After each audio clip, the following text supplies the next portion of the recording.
Prime time bulletin में आपका स्वागत है। मैं हूं माधवी और आप देख रहे हैं स्वामी न्यूज। ये जो आप जन समुदाय देख रहे हैं और ये जो मोदी जी का कार्यक्रम लाइव चल रहा है, आज बड़ा सौभाग्य का बात है कि हमारे अजमेर में भी इस कार्यक्रम को, नवकार दिवस को जो है बड़े हर्षोल्लास के साथ मनाया जा रहा है मेरवाड़ा स्टेट पर।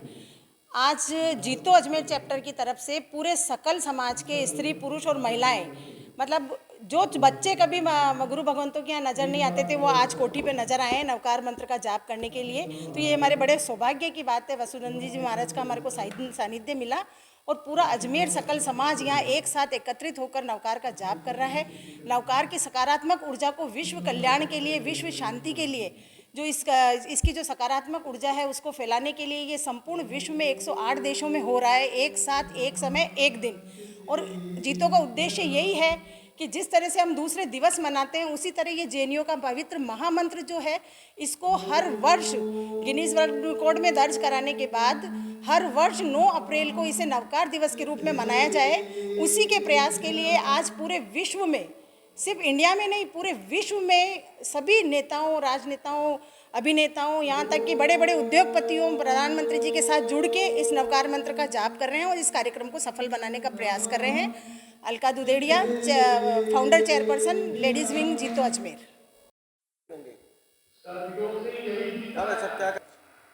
जय जिनेंद्र। आज विश्व नवकार मंत्र के उपलक्ष्य में 9 तारीख को नवकार मंत्र का जाप किया गया। उसमें अजमेर के जन समुदाय में बहुत ही हर्षोल्लास है। यहाँ हजारों की संख्या में पुरुष, महिलाएं और बच्चों सबको नवकार मंत्र का ये उल्लास जैन धर्म के लिए बहुत ही एक ऐतिहासिक दिन बन के आया है। इसमें हमें आचार्य श्री वसुनंद जी महाराज साहब का भी सानिध्य मिला। उनके आशीर्वाद से आज ये प्रोग्राम बहुत सफलता के शिखर पर पहुंच गया है और उन्होंने सभी को एक नियम कराया है, कुछ ना कुछ 1, 2, 3 माला, जितनी भी माला जिसकी जैसी इच्छा है चैंट करेंगे और हमें विश्वास है कि सबने नियम लिया होगा। इसी कड़ी में आज विज्ञान भवन में हमारे माननीय श्री प्रधानमंत्री जी नरेंद्र मोदी जी अभी जब हम इस प्रोग्राम का ख़त्म कर रहे हैं तो उनका भी साथ में उच्चारण या सब सही हुआ और इस हर्षोल्लास के हम सब विश्व में एक ही मांग करते हैं कि 9 अप्रैल को विश्व नवकार मंत्र दिवस के रूप में घोषित हो और हर साल इसे हर्षोल्लास से मनाया जाए। जय जिनेंद्र।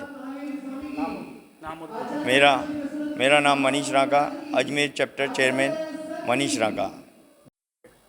मैं शॉर्ट ही कर रहा हूँ।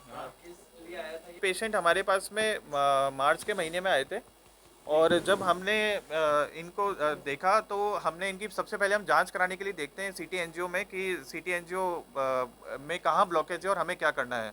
तो हमने जैसे एंजियो कराई तो इनके पेट की नस वो पूरी तरह से ब्लॉक थी।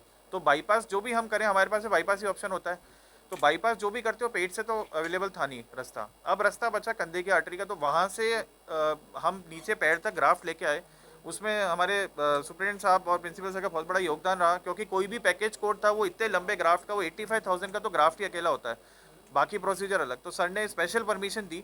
हम उसके बाद हमें ये ग्राफ्ट हमारा इंडेंट हुआ आया और हमने इसको प्लान किया। अब ऐसे पेशेंटों में क्योंकि ये डिजीज़ बहुत एडवांस होती है तो इसमें क्या रहता है, हम तो मिनिमली इन्वेसिव करना चाहेंगे बट इन पेशेंट ये रेस्पॉन्ड अच्छा करें। कई बार क्या होता है, आप ये जो आर्टरी एक्सपोज कर रहे हो इसमें पैरालिसिस का बहुत डर रहता है, क्योंकि पूरा का पूरा नसें जो हाथ की वहीं से चलती हैं। तो पेशेंट को बाद में पैरालिसिस का एपिसोड आ सकता है, हाथ ऊपर नहीं उठने की दिक्कत हो सकती है। तो हमने टोटल ऑपरेशन 9 घंटा चलाई है और चीरे छोटे लगे, हमने आराम से किया और मतलब ईश्वर की कृपा रही कि ये सही सलामत आज ये जा रहे हैं। और ये दिक्कत जब पेशेंट जो भी बीड़ी पीते हैं वो भी प्रोलॉन्ग्ड बीड़ी पीते हैं बहुत ज़्यादा, दिन में 10 साल से ऊपर, तो नसें ब्लॉक होती हैं। अब इन्होंने इतनी ज़्यादा पी कि इनकी जैसे पेट की नसें पूरी हद तक आप देखेंगे ब्लॉक हो गई। जनरली इस टाइप का ये पैकेज नहीं होता और उसको हमने आज के जो गवर्नमेंट की माई योजना की तरह स्कीम में 85,000 रुपीज़ का ही है। बाहर जाए तो ये 1.5 से 2 लाख रुपए का होता, हमारे पास में 85,000 रुपीज़ का ही पड़ा और उसके बाद में मरीज़ को दर्द से बहुत कंफर्ट मिला। आप ये खुद भी उसको दिन प्रतिदिन हमारा डिपार्टमेंट विभाग नए नए कार्य कराया जा रहा है और इसमें जो भी हम आपको प्रगति हो रही है उसको हम आप अपडेट करते हैं। Thank you. आज हमारा एक पेशेंट डिस्चार्ज होकर जा रहे हैं जवाहरलाल नेहरू चिकित्सालय अजमेर में। पहली बार ऐसा हुआ कि पैरों की नसों में मिनिमल इन्वेजिव बाईपास सर्जरी कर उसकी पैरों की नसों को खोला गया है। इसमें एक ग्राफ्ट लगाया जाता है। जैसे कि आप देख पा रहे हैं कि एक 65 वर्षीय पुरुष आता है जो कि 15-20 सालों से पीड़ित है। बीड़ी पीने से उसके नीचे पैरों की नसें जाम हो गई है, उसकी वजह से पेरिफेरल आर्टरी डिजीज़ डेवलप हो गई और चलने पे उसको क्लाउडिकेशन होता है। क्लाउडिकेशन मतलब पैरों में भारीपन आना, दर्द होना, पैरों में सूनापन महसूस करना। तो इसकी वजह से उसे काफ़ी असुविधा का चलने में दिक्कत आ रही थी। वो हमारे डॉक्टर प्रशांत कोठारी से मिले जो कि सिटी वेस्ट सर्जन हैं। उन्होंने पाया कि पेरिफेरल आर्टरी डिजीज़ काफ़ी लॉन्ग इसका ब्लॉकेज है, क्योंकि ये बर्जर डिजीज़ या फिर पेरिफेरल आर्टरी डिजीज़ बनने से हो जाती है। उन्होंने डायग्नोसिस किया, फिर प्लान किया कि क्यों न इसका एक लॉन्ग सर्जरी टनल बना के की जाए। तो उन्हें एक ब्रेकियल आर्टरी से फीमोरल आर्टरी को एक टनल के द्वारा एक मार्ग बना के उन्होंने मिनिमल इन्वेजिव सर्जरी से एक ग्राफ्ट लगाया। फिर उसी आर्टरी को एक पैर से दूसरे पैर की आर्टरी को नया जोड़ा, जिससे वो फ्लो बड़ा काफ़ी मेंटेन रहे और उसके पैरों में खून का दौरा दौड़ने लगे। इस तरह से इन के इलाज के बाद जब ये ऑपरेशन किया गया, मरीज को उसके बाद पैरों में खून का दौरा बढ़ा, उससे काफ़ी अच्छा राहत महसूस किया। आज वो हमने डिस्चार्ज करने का प्लान किया है, काफ़ी स्वस्थ हैं। और आप देख पाएंगे अब हमारे टीवी पे इस तरह से एक लॉन्ग ग्राफ्ट यहाँ से लेकर पूरे पैरों को जोड़ा गया है। तो इसके लिए हमारे JLN की CTVS टीम, एनेस्थीसिया टीम, यहाँ का नर्सिंग स्टाफ बधाई का पात्र है। डॉक्टर प्रशांत कोठारी के साथ जो टीम में रहे हैं वो doctor Tejkaran Saini, doctor Kushank Sharma, doctor Kuldeep ji, doctor Ekta, doctor Raghavendra, doctor Prateek, doctor Kamlesh और नर्सिंग कर्मी राकेश, नर्मदा जी, रेखा जी, जयंत जी, ललिता जी साथ में रहे हैं। इस सभी टीम वर्क के साथ हमारा ये सफल ऑपरेशन हुआ। ये राजस्थान में हमारा जटिल ऑपरेशन प्रथम बार अजमेर में हुआ। धन्यवाद। एक और हम आपको अपडेट करना चाहूँगा। दिक्कत आ रही थी और क्या दिक्कत हो रही थी आपको? ये मेरे पैर में लागेड़ी ही सब, और ये 6 महीने से तैयार नहीं हो रहे थे। क्या हो रही थी? प्रॉब्लम क्या हो रही थी? प्रॉब्लम कोई मोटरसाइकिल की लाग गई, वो 6-7 महीना तक ठीक नहीं हुई। फिर मैं यहाँ आया डॉक्टर साहब का, पहले किया हुआ ऑपरेशन हो, पहले ऑपरेशन किया, बार मैं तैयार हूँ। दिक्कत क्या आ रही थी? दिक्कत उसके गाँव नहीं आ रहे थे, बस 6-7 महीना से वो ऐसा कैसे ही है, बस उसी जगह डब्बे लेते बस। पैर काम नहीं कर रहा था? हाँ, पैर काम नहीं कर रहा था। अच्छा, कब दिखाया फिर आपने डॉक्टर साहब को? अजमेर में? अभी आज के 1 महीने पहले की बात है। अच्छा, अब क्या स्थिति है? अभी बात तैयार हूँ मैं बिल्कुल। करते क्या हो आप? अब तो मैं आनंद करता हूँ कि पहले हलवाई काम करता था। बीड़ी पीते थे? हाँ, पहले पिया, 1 महीना से छोड़ दी सब। जब 14 अप्रैल को जो बाबा साहब भीमराव अम्बेडकर की जयंती आ रही है, इसके उपलक्ष्य में हमने शोभा यात्रा निकाली जाएगी, जो कि ऐसे समुदाय के वरिष्ठ लोग, जनप्रतिनिधि और सामाजिक कार्यकर्ता समाज के, उन्होंने निर्णय किया कि 13 अप्रैल और 14 अप्रैल को कार्यक्रम की जाए। 13 अप्रैल को संध्या के समय आतिशबाजी दीपदान होगा। 14 अप्रैल को शोभा यात्रा निकलेगी। सुबह प्रातः 8 बजे से 11 बजे का समय है और अम्बेडकर सर्किल होते हुए, कपालेश्वर मंदिर, ब्रह्मा मंदिर होते हुए और मुख्य बाजार होते हुए, बाराघाट होते हुए, पुनः VIP रोड होते हुए अम्बेडकर सर्किल पे पधारेगी। और इसमें अपने बैंड, ढोल धमाके और महिलाएं, पुरुष, बच्चे सभी शामिल होकर हर्षोल्लास से मनाई जाएगी बाबा साहब भीमराव की जयंती। क्या संदेश देना चाहते हैं? इसका संदेश ये देना चाहता है कि शिक्षित बनो, संगठित रहो और संघर्ष करो, बाबा साहब ने जो कहा। और मैं पुष्कर से रोहन बाकुले, पार्षद। बिस्मिल्लाहिर्रहमानिर्रहीम। अल्हम्दुलिल्लाह, हम हर मज़ाहिब का एहतराम करते हैं और करना भी चाहिए। हर इंसान का फर्ज है एक दूसरे मज़हब का एहतराम करे। अभी जो वक्त का मामला चल रहा है, उस वक्त नए तरमीम जो वक्त आया है, उसकी जिन लोगों ने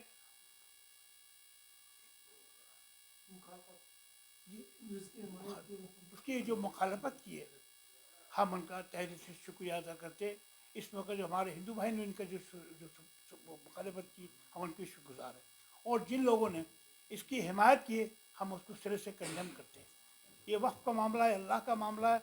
मैं हुकूमत हिंद से दरख्वास्त करना चाहता हूँ कि बराए करम मज़हब के मामले में सियासत ना लाएं और इस मौके पर इंसाफ से काम लें। पूरे हिंदुस्तानी 140 करोड़ लोग हैं, हर कौम से उनको हमदर्दी और मोहब्बत होना चाहिए। हम भी उम्मीद करते हैं कि वो इंसाफ से काम लेंगे। हमारी तीसरी दरख्वास्त है हुकूमत से इंसाफ से काम लें। पाकिस्तानी है, किसान आंदोलन को कह देते हैं खालिस्तानी है। क्या मुसलमानों को जीने का हक नहीं, अपनी बात रखने का हक नहीं? क्या माइनॉरिटीज को अपनी बात रखने का हक नहीं? आप देखें ना, कैबिनेट मिनिस्ट्री में भारत की बुद्धिस्ट भी है माइनॉरिटी में, सिख भी हैं, क्रिश्चियन भी हैं, नहीं है तो सिर्फ मुसलमान नहीं है।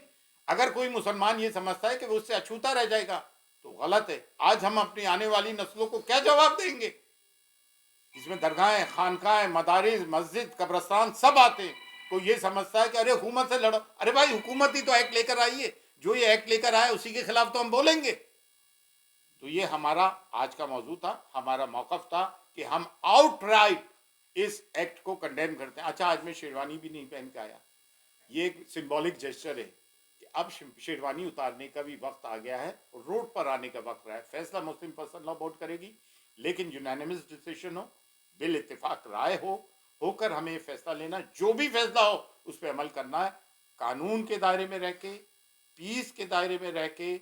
और हम supreme court, honourable supreme court से, honourable chief justice of India से चाहते हैं कि हाँ, इस देश की अखंडता सालमियत जब बरकरार रहेगी, जब हम में प्यार, मोहब्बत, इत्तेफाक रहेगा, जिसके हम हमेशा से हामी भी रहें, कायल भी रहे। ख्वाजा मोइनुद्दीन चिश्ती की दरगाह वो दरगाह है जहाँ के हर धर्म, संप्रदाय, डिनोमिनेशन के लोग आते हैं और हमने हमेशा उनका खैर मकदम किया है। लेकिन हम इस बात को भी नहीं भूल सकते कि हम मुसलमान हैं। अमानिल्लाह, अल्लाह के पर्सनल लॉ बोर्ड से ये गुजारिश है, वो ये गुजारिश है कि जैसे ट्रिपल तलाक के मामले में, बाबरी मस्जिद के मामले में इनका जो एटीट्यूड रहा, बड़ा डोसाइल एटीट्यूड रहा। हम ये चाहते हैं कि इनके एटीट्यूड में एग्रेशन हो। इसका मतलब ये नहीं कि हम वायलेंस ब्रीच कर रहे हैं, लेकिन अब इनको अपने तरीक़ाए कार में तब्दीली लाना पड़ेगी। इससे ये काम नहीं चलेगा और एक यूनानिमस डिसीजन लेना पड़ेगा, बिल इत्तेफाक राय। उसमें जमीयत उलमा हिंद भी हो, जमात इस्लामी भी हो, दीगर ऑर्गेनाइजेशंस भी हो मुसलमानों की, और मुस्लिम दरगाह और खानकाहों का आना भी ज़रूरी है। दरगाह और खानकाहों के वो सरकर्दा मुसलमान जो मुसलमानों के हक में बाबांगे दौल बोलते रहे, ना कि वो दलाल जो कि हुकूमत की चापलूसी करते रहे अपने छोटे छोटे इंटरेस्ट के लिए, अपने मफादात के लिए, जिनके चेहरे आज काले पड़ गए और चेहरों पे तबर्रा बरस रहा है। दूसरी चीज ये है, हम हिंदुस्तान की सालमियत में, इसकी अखंडता में विश्वास करने वाले लोग हैं। इसीलिए हमने 1947 के पार्टीशन को ठुकरा कर इस देश में जहाँ हमारे बुजुर्ग दफने कब्रें हैं, इसको अपनाया है। लेकिन हम इस बात को भी फरामोश नहीं कर सकते कि हमारे सामने बद्र हुनैन, खैबर खंदक, करबला भी है, जुर्रत अली और फ़िक्र हुसैन हमारा दस्तूर अमल भी है। और इस तरह के मामलात में ये हमेशा से इन इस्लामिक दुश्मन और मुस्लिम दुश्मन ताकतों के खिलाफ ये एक मील का पत्थर साबित हुई है। आज कोई अगर मुसलमान ये बात करता है या कोई गैर ये बात करता है कि हम फ़िरक़ों में बटे हुए, तो अल्हम्दुलिल्लाह आज की तारीख में ना हम फ़िरक़ों में बटे हुए हैं, ना बिरादरियों में बटे हुए हैं। आज मुसलमान वफ़ के मामले को लेके अल्लाह का शुक्र है, अल्लाह का शुक्र अदा करते हैं कि हम एक प्लेटफॉर्म पर हैं। आप देखें, मुझे एक बात बताइए, एक चीज़ और लिखी है कि अगर कोई मुसलमान इसको वक्फ करना चाहे मिल्कियत, ये अल्लाह और उसके रसूल की है। पहला वक्फ अल्लाह के रसूल सल्लल्लाहु अलैहि वसल्लम ने कायम किया था कि कोई मुसलमान अगर कोई चीज़ वक्फ करना चाहता है तो he should be a practising Muslim for 5 year, 5 साल के लिए प्रैक्टिसिंग मुस्लिम हो। ये कौन डिसाइड करेगा भाई कि वो प्रैक्टिसिंग मुसलमान है नहीं है, नमाज पढ़ता है नहीं पढ़ता है, रोज़ा रखता है नहीं रखता है? भाई मुसलमान के घर में पैदा हुआ मुसलमान है, हिंदू के घर में पैदा हुआ हिंदू है, क्रिश्चियन के घर में पैदा हुआ क्रिश्चियन है। ये तो मतलब प्रैक्टिस। और फिर दूसरे ये है कि आप प्रबंधक कमेटी सिखों की हिंदू एंडोमेंट एक्ट में क्या गैर हिंदू है?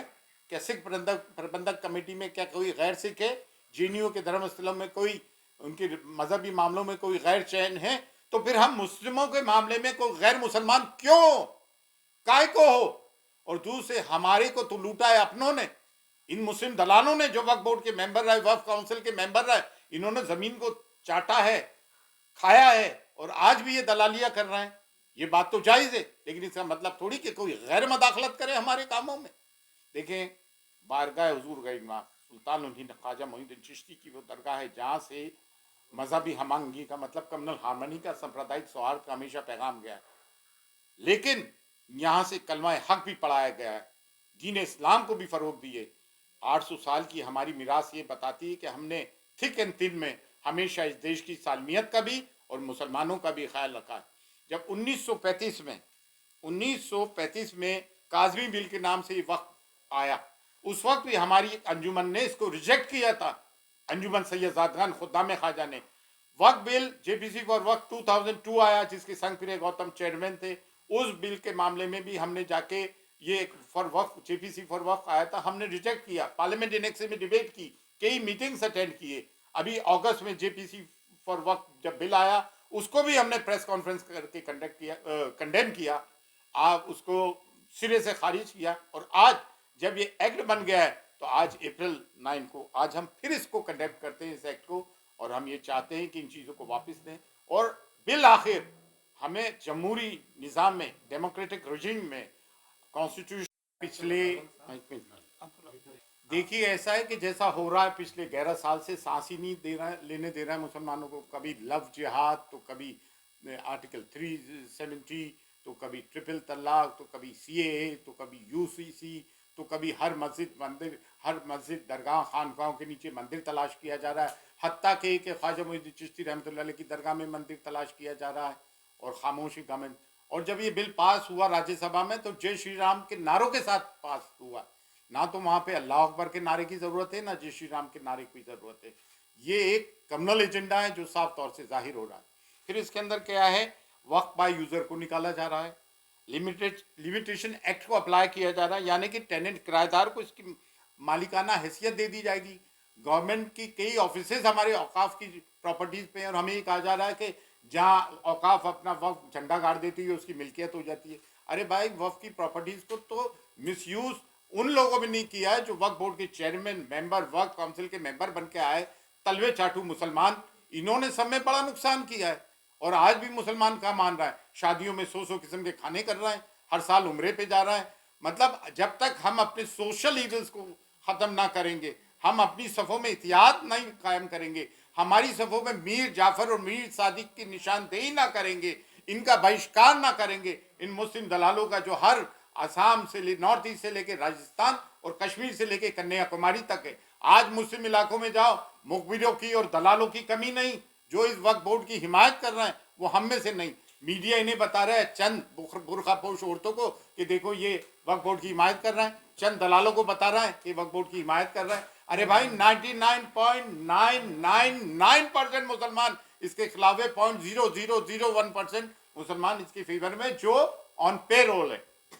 दूसरी चीज़ ये है, and now I am coming to the legal point, direct violation है आर्टिकल 14 का, freedom of religious right article 15 का, आर्टिकल 26 का वायलेशन है। हर रिलीजियस डिनोमिनेशन को अधिकार है कि अपने NGOs और चैरिटेबल ऑर्गेनाइजेशन चलाए, आर्टिकल 29 का वायलेशन है। ये कॉन्स्टिट्यूशनल, ये ब्रीच ऑफ राइट्स है और 5 कॉन्स्टिट्यूशनल बेंच के जजेस बैठ के इसको फैसला करें। ये लड़ाई लंबी है, जैसे किसान आंदोलन की थी, लेकिन सुप्रीम कोर्ट को, ऑनरेबल सुप्रीम कोर्ट को, honourable chief justice of India को इस पर एक टेम्परेरी स्टे लेना चाहिए, वरना कोर्ट में लड़ाई चलती रहेगी और ये हमारी जगहों को बुलडोज करते रहेंगे। ये हमारे साथ जुल्म है, जुल्म की इंतहा है। आपकी बच्ची है क्या? वही सामने देख के सर 31 तारीख को मेरे बच्चे को फीवर आया था, मैंने रेलवे हॉस्पिटल में दिखाया, अनीता बघेल मैडम है सामने देख तो के उनका ट्रीटमेंट चल रहा था, लेकिन बुखार उतर रहा था, चल रहा था, चल रहा था। मैंने 7 तारीख को उसको एडमिट करवाया और एडमिट के दौरान उसको एक इंजेक्शन दिया गया ड्रिप के दौरान, ड्रिप लगा के। तो उस ड्रिप जब हमने देखा तो वो ड्रिप एक्सपायरी डेट थी, 3 महीना 2025। फिर हमने वार्ड बॉय को बताया, जबकि यहाँ पर कोई डॉक्टर थे नहीं, वार्ड बॉय को बताया, वार्ड बॉय कहते हैं कि हाँ गलती तो हो गई हमसे और अब हम इसमें कुछ नहीं कर सकते हैं, आपको जो करना है करना है। उनका ये जवाब था। एप्लीकेशन से मैंने CMO साहब को मैंने एप्लीकेशन भी दी है, वो भी ये कहते हैं कि भाई इसके अंदर घबराने वाली कोई बात नहीं है और हम कोई उचित कार्रवाई करेंगे। अगर इस बीच मेरे बच्चे को कुछ हो जाता तो उसका जिम्मेदार कौन था? कितने साल की बच्ची? 3.5 साल की बच्ची। और कब एडमिट कराया था? 7 तारीख को एडमिट कराया था। तो अभी बच्ची की हालत कैसी है? बच्ची ठीक है, बस खाना नहीं खा रही है वो। तब लाई थी खाना खाती है तो उल्टी कर देती है। ड्रिप कब लाई थी? ड्रिप लगाई थी कल सवेरे। अच्छा, मालूम कब पड़ा आपको? हमको दिन में मालूम चला। ड्रिप क्या पूरी चढ़ चुकी हाँ, थी? पूरी चढ़ चुकी थी। हम रेलवे हॉस्पिटल में इतना विश्वास करते हैं कि आँख मीच के हम कोई भी दवा ले लेते हैं। हमने यहाँ तो बातचीत करी सीनियर डॉक्टर, किसी सीनियर से डॉक्टर से बात की थी तो उन्होंने कहा बोले हाँ हम बात करेंगे कि ऐसी गलती क्यों हुई है, बस इतना हुआ। अब क्या चाह रहे हो? मैं सिर्फ ये चाहता हूँ कि मुझे लिखित के अंदर दिया जाए कि भविष्य के अंदर 6 महीने 2 महीने या 3 महीने के अंदर मेरी बच्ची को कुछ भी कोई इन्फेक्शन नहीं होना चाहिए। अगर कुछ होता है तो उसकी जिम्मेदारी है। आप नाम आपका? मेरा नाम हरीश कुमार। कहाँ एडमिट कराया था? रेलवे हॉस्पिटल, जच्चा बच्चा वार्ड, पलंग नंबर 3, गौतम नगर निवासी। आज गोकुल डेयरी के पास लोहा खान में दौलतराम टाक के मकान का निर्माणाधीन मकान में ऊपर का छज्जा गिरने से 4 मजदूर घायल हुए, जिनको अस्पताल लेकर आए हैं। इनका इलाज चल रहा है। अभी कुछ ज़्यादा कैजुअल्टी नहीं है, सभी के नॉर्मल चोटें हैं। अभी उनका इलाज चल रहा है। निर्माणाधीन मकान था, इसलिए उसमें ऊपर का जो छज्जा था जो अभी डाला गया था वो गीला होने की वजह से या कैसे टूटा वो तो मालूम जांच में पता पड़ेगा। उस कैजुअल्टी के कारण 4 मजदूर घायल हुए हैं, जिनका इलाज चल रहा है। मेरा नाम K Yadav, ASI civil line.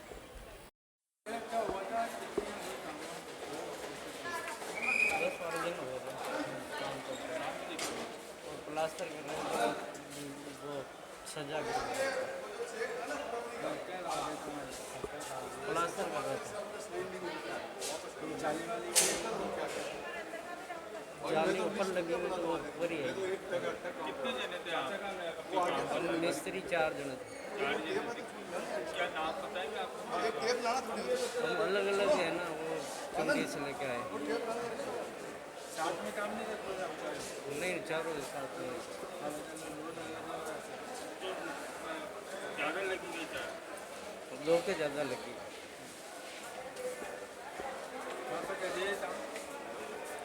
ये चुंगी से नीचे उतर के ये गोकुल डेयरी के पास गोपाल सिंह मिस्त्री ठेकेदार साथ में है। ये अंदर गया